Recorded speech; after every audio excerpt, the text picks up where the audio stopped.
ए कहानीटी हूँ स्वामी विवेकानंदकर। थरे स्वामीजी नदी पार होगा नदीर गोटे पटे ठिया होते से समय जड़े साधु आसिक पहुंचले और पचारे कौन आपण ही स्वामी विवेकानंद। स्वामीजी कहले हाँ मुही स्वामी विवेकानंद।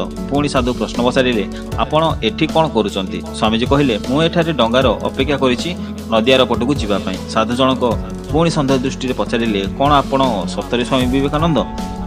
पुणी स्वामी कहले हाँ मुही स्वामी विवेकानंद। यह शुणिकी साधु जनक कहले दुनिया रे तुमर एते ना अच्छी, एते लोक तुमको जानिचंती, एते लोक तुमको आदर भी करती, तुम गोटे सामान्य नदी पार कर पारन?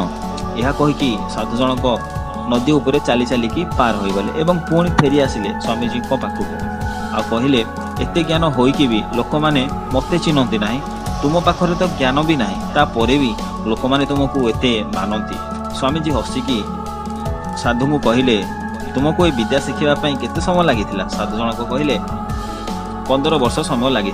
से समय डंगाटी आसिक पहुंचला। स्वामी साधु को कहले तुम्हें मो सहित डंगारे चल। दुहे डंगारे बसिले और नदी पार हेले।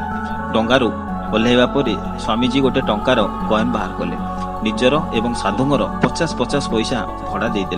यापर स्वामी साधु को कहले जो काम 50 पैसा हो पारुछि तुमे तुम जीवन 15 वर्ष नष्ट करदेल।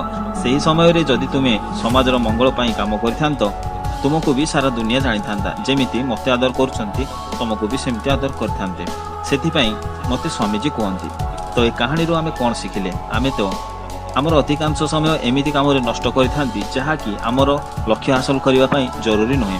सेथिपाई आमर जीवन में जहाँ भी लक्ष्य अच्छी आमे हासिल करि पारंती नाही। स्वामीजी कहिथिले जीवन में गोटे लक्ष्य स्थिर कर एवं सही लक्ष्यर चिंताधारा को शरीर समस्त अंग प्रत्यंग प्रभावित कराओ। यह होची सफलतार रहस्य। आशा करुँची भिडियोटी आपको बहुत भल लगी एमती इंटरेस्टिंग एवं मोटिवेशनल भिडियो देखा आम चैनल टी सब्सक्राइब करंतु। आ भिडियोटी भल लगी गोटे लाइक दिंतु।